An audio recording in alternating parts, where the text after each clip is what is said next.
Salut les pucelles de la fachosphère. Alors ça y est, on a fini de traîner sur jeuxvideo.com, on vient voir Boris qui a du poil au menton.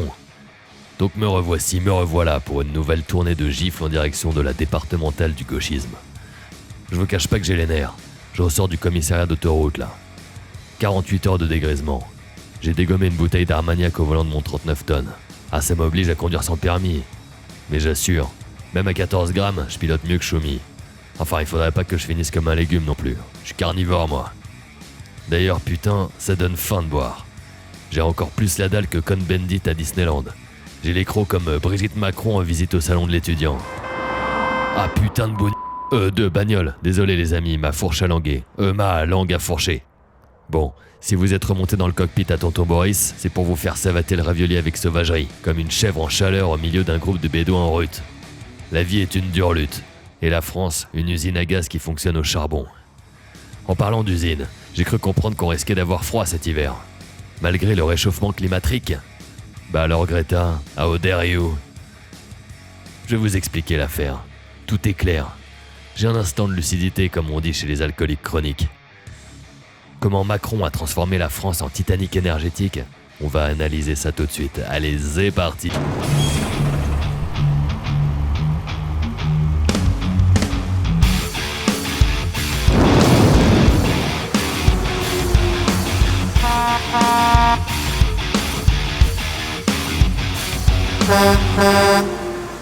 Y a pas à chier, ouais. Tout ce merdier a commencé en 45. La libération. Les Marines qui déboulent en Normandie. Le soldat Ryan qui se fait turluter. Les bunkers teutons criblés de bastos par les G.I. Joe pendant que De Gaulle est chez les roast beef. Les soldats américains progressent et nous sauvent. Plus d'Oktoberfest, plus de saucisses bretzel. L'oncle Sam a remporté le match. Les cow-boys nous délivrent du joug Fritz. Ils nous offrent la liberté. La liberté. Le pays est détruit. Il a plus été savaté par les forces US que par les chleux. Pendant la deuxième, c'est les Ricains et les roast beef qui ont bombardé notre terre plus que les Allemands. Alors, les pompiers pyromanes sortent la carte Joker, le plan Marshall, The Marshall Plan. Traduisez, on achète votre âme et on vous fourgue notre culture. Enfin, si on peut parler de culture, notre politique plutôt. Ouais, c'est plus une affaire de domination impériale. Ça commence par l'importation du rock'n'roll, la première dose est gratuite, mais qui mène la danse? Putain, chauffard, on double pas par la droite en cul. C'est pas possible ça. Avec sa voiture électrique de Candolle, il me fait une queue de poiscaille. Les USA prêtaient donc 20 milliards de dollars à l'Europe via leur plan Marshall. Ce qui représenterait aujourd'hui une somme titanesque, colossale. L'équivalent du PIB d'un pays équatorial. 20 milliards, dont plusieurs directement à la France. Dans les livres d'histoire de l'école publique, ce plan est présenté comme miraculeux, providentiel. Ben, voyons, c'est une chance d'être débiteur. La France a perdu sa souveraineté économique et culturelle par ce plan démoniaque.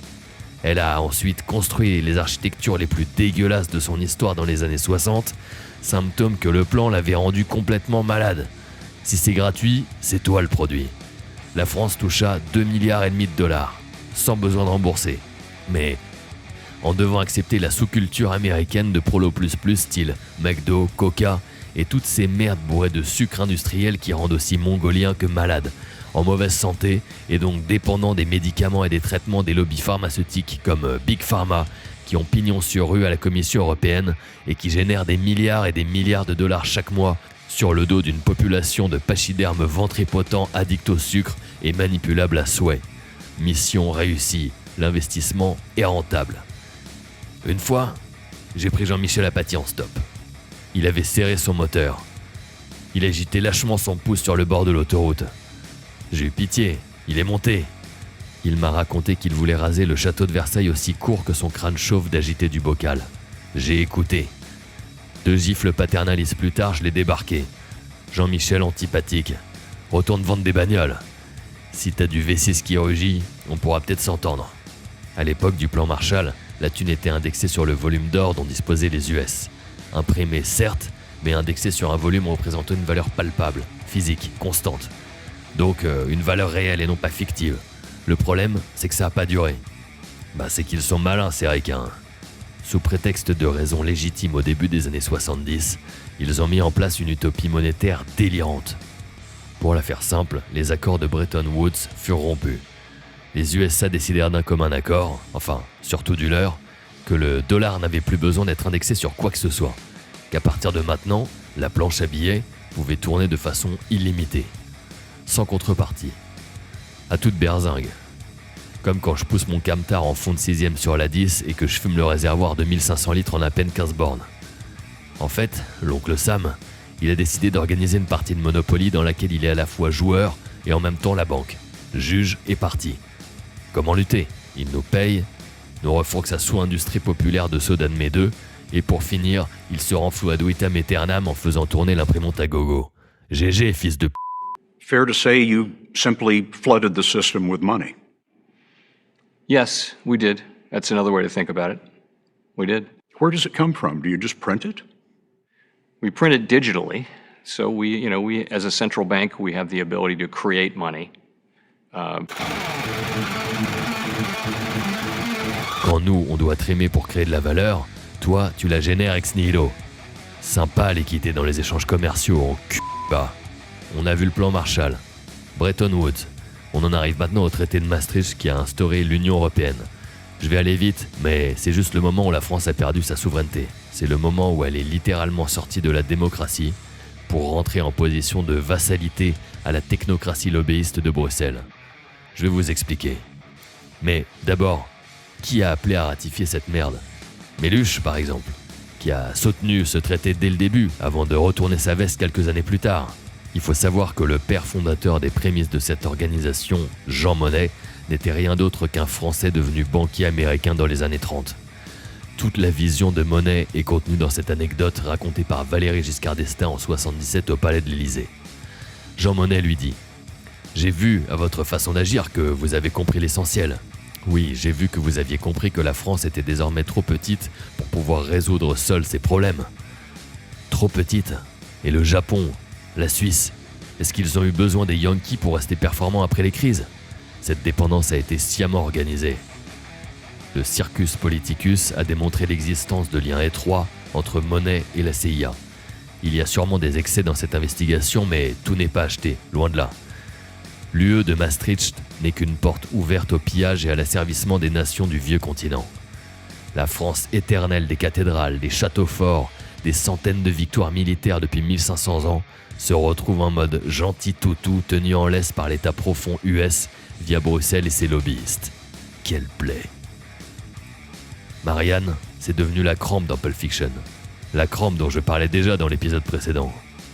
En attendant, n'oubliez pas de commenter cette vidéo avec un maximum de haine, comme ce Ray de Noël et ses vidéos d'Untermensch Lambda. D'ailleurs, pour revenir à notre histoire, je vous parle même pas de Sarko et du traité de Lisbonne. Quel traître à la nation! Le peuple avait voté non à la Constitution européenne par référendum. Et Nico, 2 ans plus tard, il le ratifie quand même, en modifiant juste une phrase ou deux et en lui donnant un nouveau nom, le traité de Lisbonne. Faites vos recherches, c'est aberrant. Avec tout ça, la France n'a plus de souveraineté économique, plus de souveraineté culturelle à cause du soft power, et plus de souveraineté normative, car la loi de l'UE prime sur la Constitution. Donc les gens ont beau voter des lois et élire des représentants, ça change plus rien, le système est verrouillé. Mais où je veux en venir? Quel rapport avec les coupures d'électricité? Eh, doucement les pucelles, j'y arrive. Je passe d'abord sur le pont du catastrophisme et vous allez tout comprendre.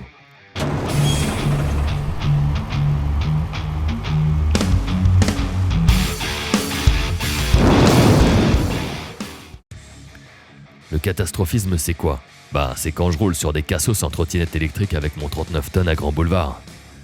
Je plaisante, mais l'envie est là.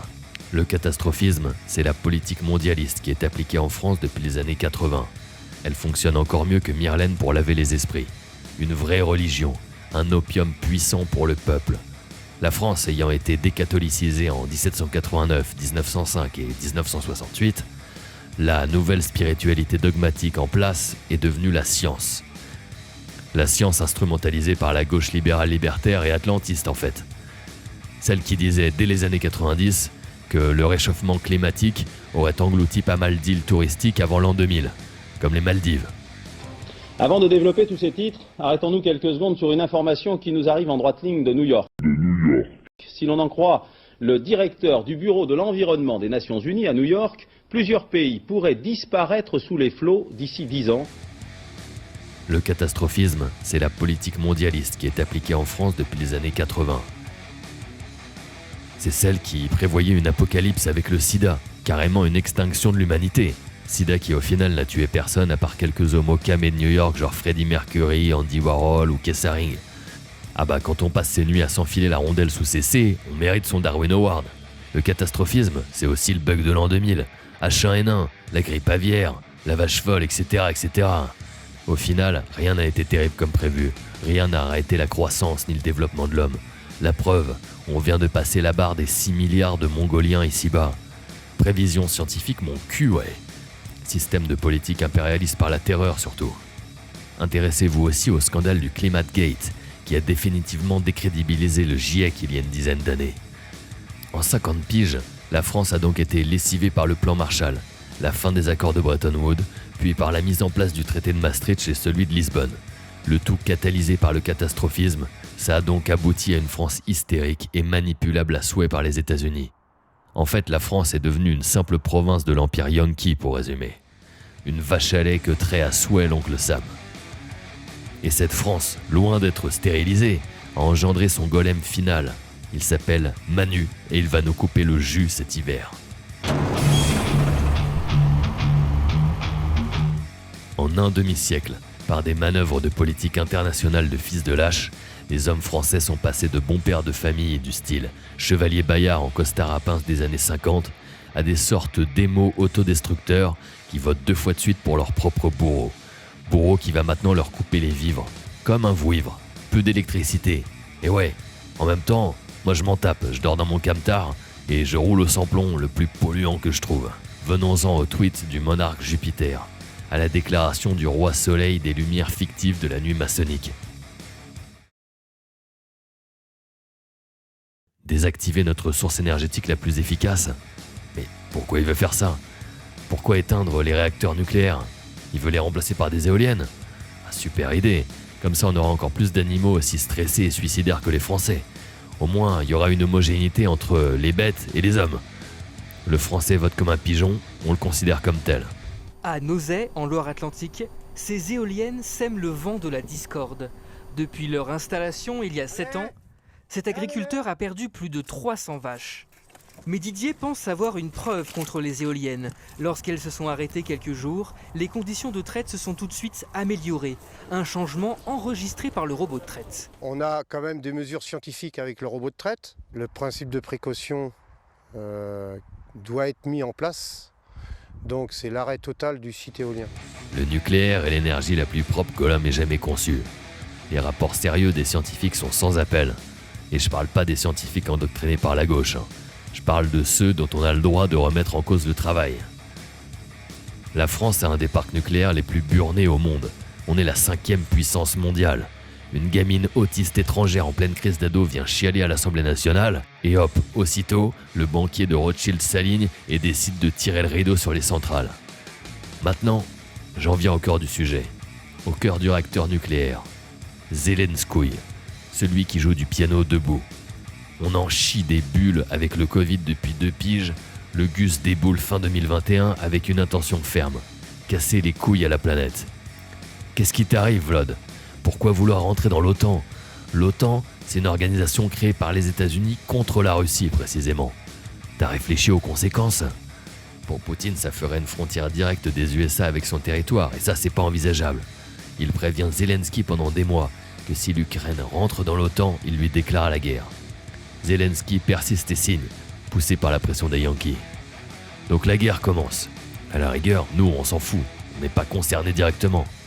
Mais le problème, c'est que soumis à l'UE et donc aux USA, la France prend parti. Et comme c'est Manu qui tient les rênes, atlantiste qu'il est, on plonge à fond dans le conflit. On fournit un maximum de moulins. Et surtout, on commence à boycotter le gaz russe. Nous allons livrer une guerre économique et financière totale à la Russie. Nous allons donc provoquer l'effondrement de l'économie russe.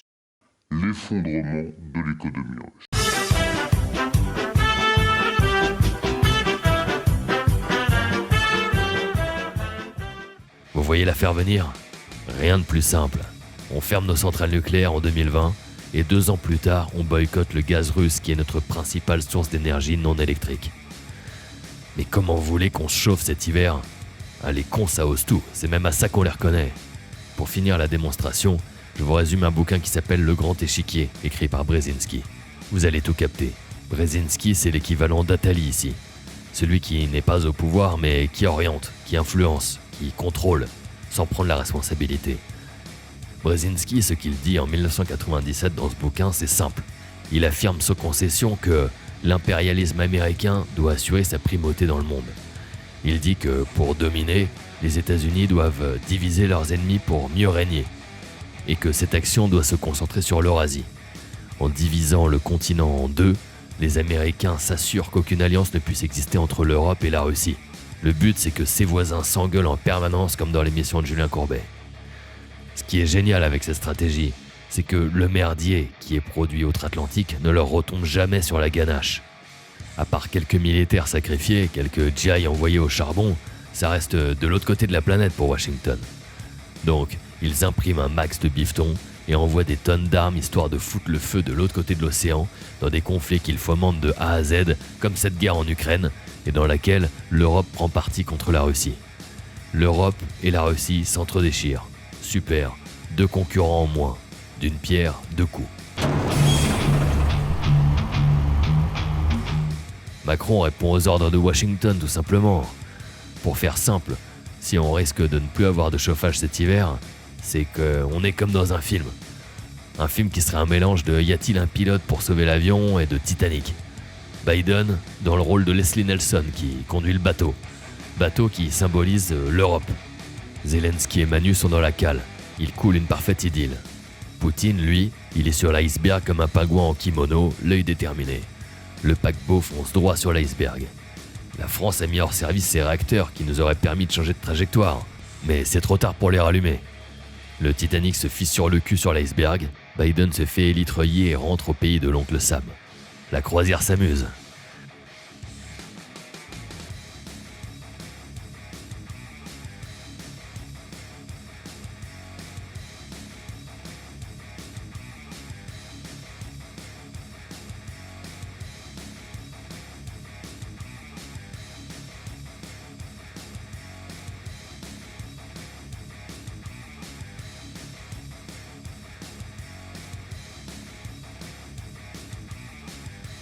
On n'a plus de jus, mais tout va bien.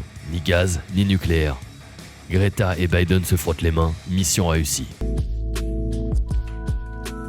Moi, je m'appelle Christophe Launay, je suis artisan boulanger depuis 8 ans ici. Et là, avec l'augmentation de toutes les matières premières, plus aussi là, le plus gros truc, c'est EDF qui nous plombe. Je ferme au 31 décembre à 18h, définitivement. D'ailleurs, c'est bon, allez, cassez-vous là. Marre de conduire ce tas de ferraille, je vous fous dehors. On est arrivé sur l'aire d'autoroute, faut que j'aille piquer un somme moi. Au fait, l'iceberg lui, il a pas bougé. La Russie dans l'affaire est très peu impactée finalement. Bien au contraire, c'est l'occasion pour Poutine de faire des alliances avec la Chine et avec les autres puissances anti-américaines, les BRICS. Pendant ce temps-là, nos commerçants mettent la clé sous la porte et Greta annule ses conférences sur le réchauffement climatique à cause du froid aux États-Unis de fin décembre 2022. On marche sur la tête. Conclusion, vous allez en des bulles de triangulaires à force de vous faire par des crocodiles. Allez, à la prochaine, et n'oubliez pas de vous abonner, de mettre un pouce vers le haut, d'activer la cloche et de remercier l'oncle Sam pour tout ce qu'il a fait pour nous depuis 45. God bless America. Happy birthday to you. Happy birthday to you. Happy birthday.